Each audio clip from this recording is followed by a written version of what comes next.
Someone once told me that when you look into the forest and you see the trees, they exist in perfect harmony.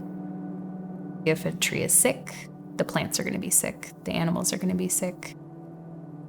It teaches us a lot about relationships and how when something's wrong with someone, it isn't necessarily what's wrong with that individual. It has to do with the environment that they're in. In the past, knowledge was transmitted between elders and youth, and that's where everything was shared from generation to generation. But what happened with residential schools is those elders that we have now were taken away and taught new ways of being, and that transmission of knowledge was interrupted.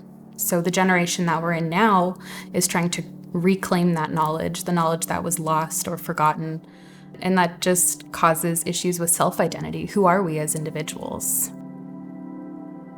I find now, a way for us to get back to being strong Indigenous people is by reconnecting with our culture, with our ways of being. Because I was raised in the culture, I was raised knowing who I am. I have my spirit name. I was brought into ceremony. I went to powwows.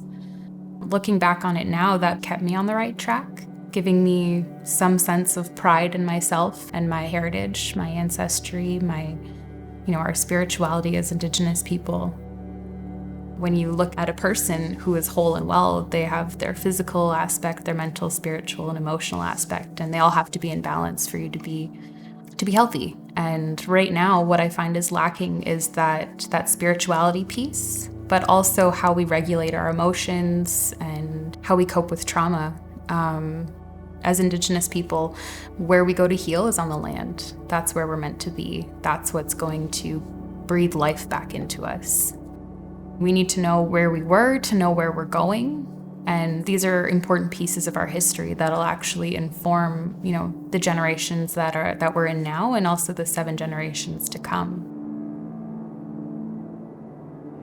When I was little and I used to come visit my grandparents, I wanted them to sit down with me and share stories. My grandmother would talk about Wishke all the time, all of these different stories about a mythical being that was responsible for, the moss on the rock, or about life, about death, about who you are as a person, about finding yourself.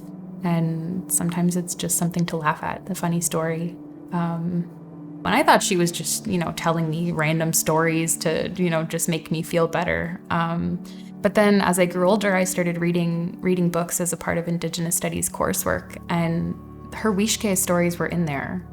They used different names, but it was the same storyline. So my grandmother wasn't just telling me a bedtime story. She was telling me stories that her mom used to tell her, and her mom's mom used to tell her. So these are stories that have been passed down for generation to generation.